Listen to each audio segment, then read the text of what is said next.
Agriculture. भारतीय खाद्य निगम सरकार के द्वारा घोषित किसानों से खाद्यान्न खरीदता है। न्यूनतम समर्थन मूल्य।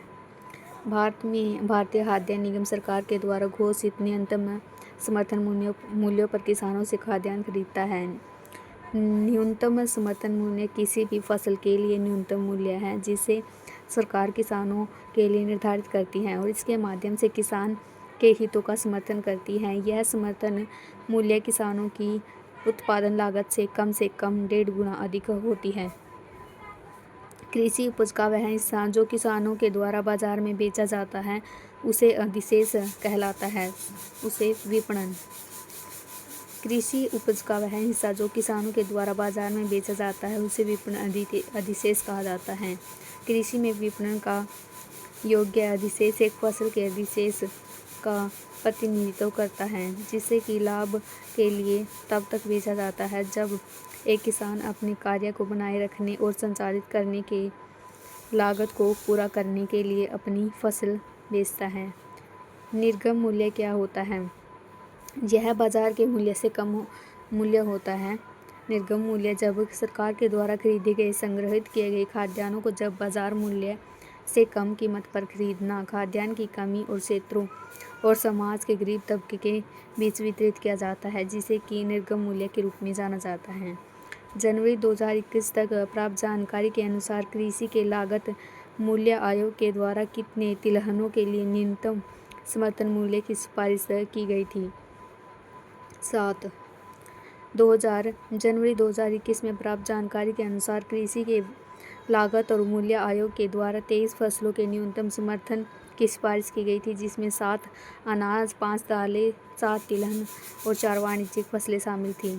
गौरतलब यूनियन कैबिनेट के विपणन सत्र 2024 और 25 के अनुसार 14 खरीफ की फसलों के लिए MSP की वृद्धि की स्वीकृति में यह निर्णय कृषि लागत और कृषि मूल्य आयोग की सिफारिशों के आधार पर लिया गया जिसमें कि अनाज की श्रेणी में आने वाली 5 फसल, दाल की श्रेणी में 3, तिलहन की श्रेणी में 5 और कपास की फसलें शामिल हैं।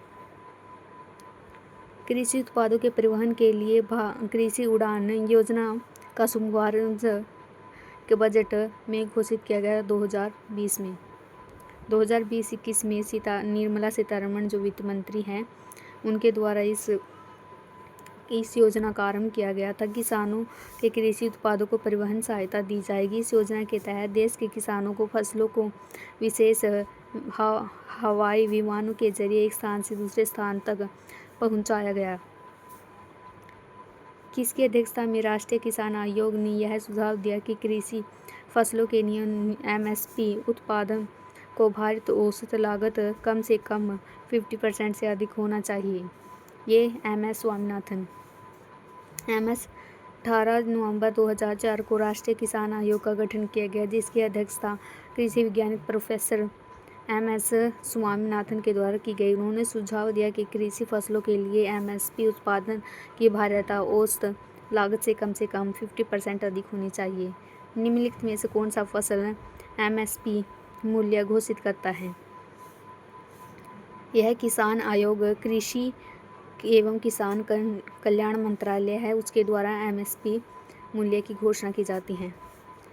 फसल में न्यूनतम समर्थन मूल्य कृषि एवं किसान कल्याण मंत्रालय द्वारा घोषित किया जाता है। कृषि लागत एवं मूल्य आयोग के द्वारा सरकार को 22 अधिदिष्ट फसलों के MSP और गन्ने के लिए उचित लाभकारी FRP की सिफारिश की जाती है। यह आयोग कृषि किसान कल्याण मंत्रालय के संलग्न कार्यालय है।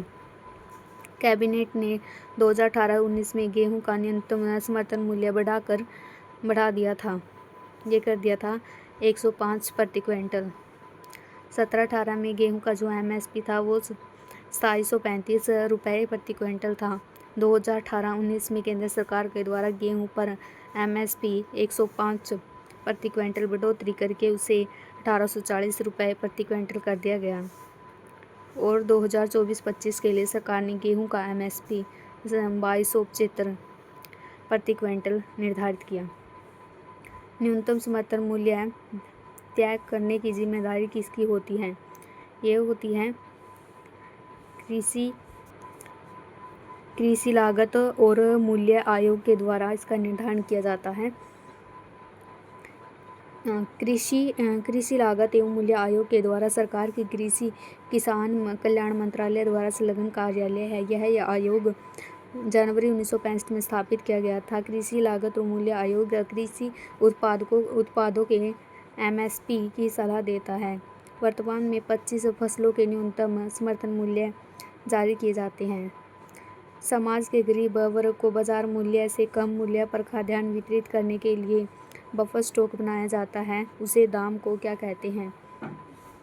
उस दाम को जारी मूल्य कहा जाता है। भविष्य में होने वाली किसी भी वस्तु की कमी की पूर्ति करने के लिए वस्तुओं का एक स्टॉक करना या फिर बफर स्टॉक कहलाता है। यह बफर स्टॉक बाजार मूल्य से कम मूल्य पर खाद्यान्न वितरित करने के लिए बनाया गया है। यह दाम जारी मूल्य कहलाता है। यह समाज के गरीब तबकों की मदद करने के लिए होता है।